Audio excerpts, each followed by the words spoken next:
네, 안녕하세요. 데르센입니다. 어떤 한 패션 사진 작가가 조리기 우선 모드를 써가지고 조명을 쓴 상태에서 사진을 찍었는데 그 사진이 사진전에서 수상을 했더라. 그리고 어떤 풍경 사진 작가가 반자동 모드로 사진을 찍어서 역시 마찬가지로 공모전에 수상을 하고 셔터 스피드 우선 모드를 해가지고 새가 수면 아래로 내려가서 물고기를 잡는 장면을 순간적으로 포착을 했다. 그리고 그 사진이 내셔널 지오그래픽 공모전에서 수상을 했더라. 그래서 이걸 가지고 도출해낸 결론, 프로 작가들도 N모드 쓰지 않습니다.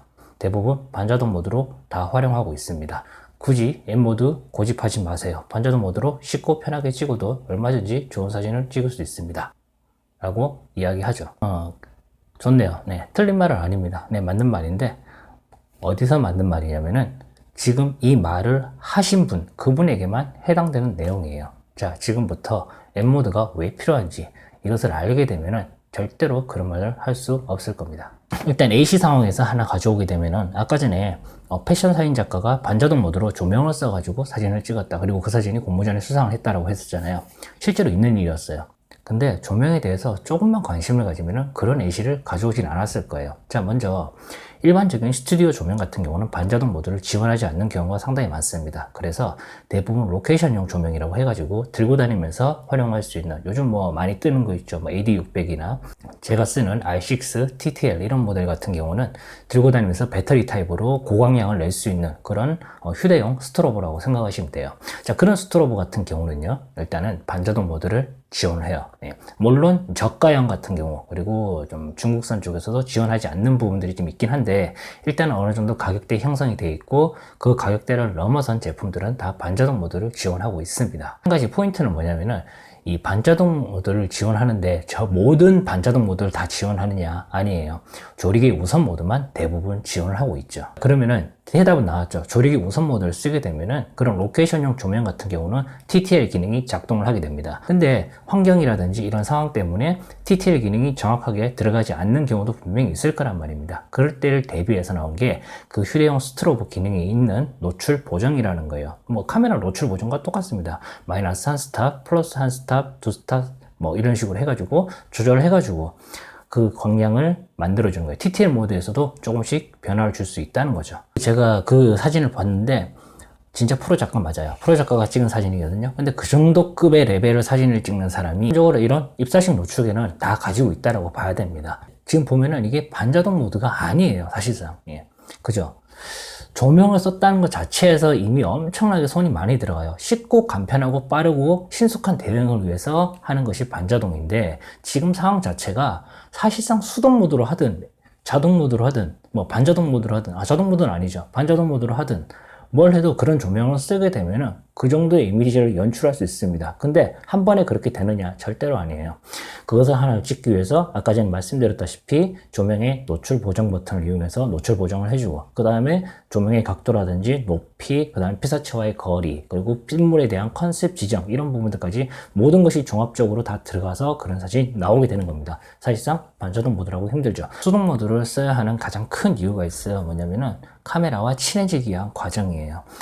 사실 이 카메라와 친해지기 위한 과정, 뭐 이게 무슨 뜬구름 잡는 소리야 라고 물으실 수 있는데 여러분들 만약에 카메라를 아무것도 보지 않고 다이얼이나 버튼 이런 거 보지 않고 그냥 뷰파인더로 잡고 이렇게 본 상태에서 그냥 자유자재로 다룰 수 있는 능력 되는 분 아마 생각보다 별로 안 될 거라고 저는 생각해요. 실제로 오프라인 강연에서도 그 정도로 다이얼을 숙련도를 가진 분들이 생각보다 없었거든요. 이 정도는 가지고 노는 게 사실 그 카메라를 이해하는 데 있어서 그리고 그 카메라와 친해지는 과정이라고 저는 생각해요. 그러면서 카메라에 대한 관심이 있게 되고 조작하는 그런 재미도 느낄 수 있고 두 번째로 이제 N모드로 찍어야 되는 이유가 있는데 뭐냐면은 많은 분들께서 이게 그냥 나는 반자동 모드로만 찍어도 사진 정말 잘 나오더라. 화사하게 이쁘게 나오더라.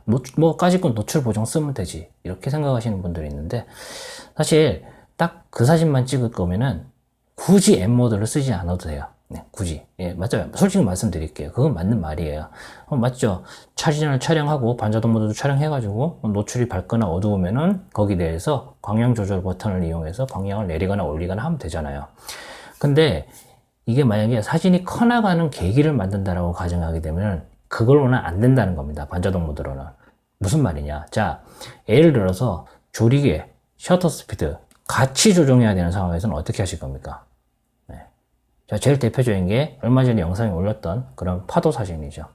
조리개 값, 얼마나 깊은 심도로 내가 조일 것인가. 이것을 심도를 결정하고, 그 다음에 셔터 스피드. 내가 지금 여기서 이 셔터 스피드면 이게 강처럼 표현된다. 그래서 좀 더 빠르게 가져가야 되겠다. 근데 해보니까 또 안 되네. 거기서 셔터 스피드를 좀 더 빠르게 가져가고, 그러면서 ISO 감도를 조절해주고, 그러면서 안 되겠다 싶으면 거기다가 ND 필터까지 앞에다 막아버립니다. ND 필터를 막아가지고, 그런 식으로 해가지고, ISO 감도, 조리개, 셔터 스피드, 심지어 부가적인 액세서리까지. 자, 이런 촬영을 하기 위해서는 수동 모드가 아니면 답이 없어요. 예. 자, 이게 무슨 말인지 알겠죠? 이게 제가 늘 말씀드리는 게 있어요. 사진에 대해서 이분법적 사고를 가진 사람들 있죠. 얼마 전에, 오늘도 제가 질문을 받은 것 중에 하나가 있는데, 외장 플래시는 인물사에 쓰려면 무조건 해야 됩니다. 안 하면 안 돼요. 라고 누가 그랬다고 저한테 이야기 하더라고요. 뭐 그런 경우, 이런 경우가 대표적이에요. 그리고 아까 전에 말씀드린 거, M모드 굳이 쓸 필요 없다. 예, 반자동 모드로도 충분히 좋은 사진 찍는 사람이 얼마나 많은데, 예, 수동 모드 고집하지 마라. 자, 이런 이분법적 사고. 자, 이런 사고를 가지신 분들의 공통적인 부분이 뭐냐면은, 하나만 알고 둘은 모른다는 거죠. 즉, 사진을 많이 안 찍어봤다는 겁니다.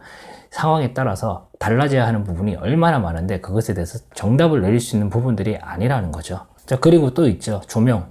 자, 사진이 커나가는 데 있어서 빛을 이해해야 돼요. 근데 자연광만 계속 이렇게 활용해서 찍으시는 분들은 사진에 대해서 어느 정도 인물 사진에 대해서 자신감은 가질지 몰라요. 근데 빛을 이해하는 능력이 있죠. 그런 부분들에서 좀 많이 떨어지는 경향이 있습니다. 실제로 제가 아는 작가도 마찬가지예요. 이분은 이제 스냅 사진 전문 작가인데 참 안타까워요. 이게 무슨 말이냐면은 스냅 사진은 정말 잘 찍어요. 진짜 제가 봐도 너무 잘 찍습니다. 감성적이고, 내가 만약에 나중에 스냅 사진을 찍어야 되는 상황이라면 이 사람한테 부탁해야 되겠다. 이 정도로 정말 스냅 사진 하나 기가 막히게 찍습니다. 근데 문제가 있어요. 자, 뭐냐면은 스냅 사진 외에 아무것도 못 찍습니다. 조명을 쓰잖아요. 조명을 쓰면은 물론 원판 사진 이런 거는 찍겠죠. 그냥 사실 그거는 이건 설명 안 드릴게요. 네. 어쨌든 간에 그런 거는 중요한 게 아니라 빛을 가지고 논다라는 개념으로 접근하게 되면은 이게 헤매게 돼요. 이런 사람들은.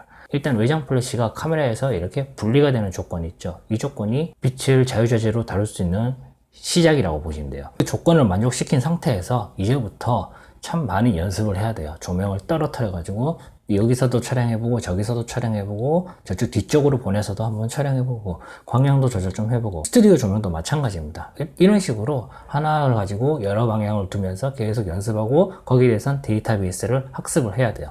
자, 그리고 나서 거기다 조명을 하나 추가를 하게 되고 그리고 부가적인 액세서리를 활용하게 되고 참 어렵죠. 근데 어려운데 참 이것을 쉽게 할 수 있는 법은 있죠. 네.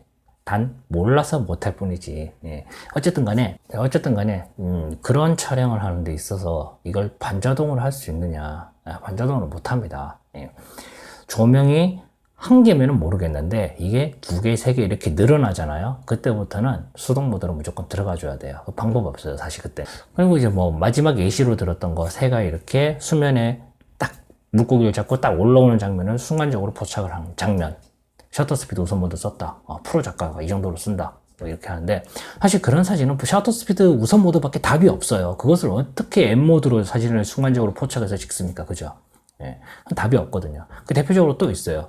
패닝샷이라고 해서 차가 이렇게 움직이거나 오토바이나 뭐 어떤 대상이 움직이는 것을 이렇게 따라가면서 저속으로 해서 딱 찍는 게 있는데 그런 경우로 셔터 스피드 우선 모드가 상당히 좋죠. 왜 그러냐면 일단 셔터 스피드를 이렇게 락을 건다는 그런 개념으로 뭐 이렇게 접근해서 한다는 그런 개념도 있지만은 제일 중요한 건 뭐냐면은 내가 패닝샷을 찍기 위해서 어떤 차를 기다리거나 오토바이를 기다리거나 뭘 기다리고 있다라고 가정합시다.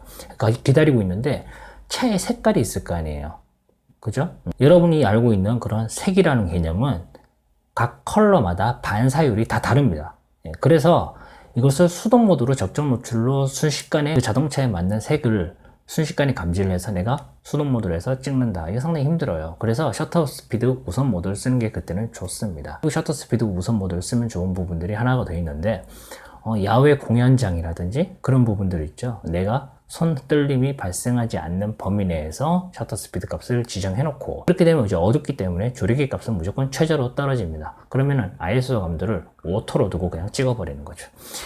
빠르게 움직이는 그런 행사장이라든지 이런 데서 셔터 스피드 우선 모드가 꽤 유용하게 작용되죠. 그리고 이제 반대로 이제 인물 사진을 자연광에서만 찍겠다라고 하면은 별도의 조명도 필요 없고 그냥 자연광에서 찍겠다라고 하면은 사실 수동 모드 쓰지 않아도 돼요. 솔직히 말씀드릴게요.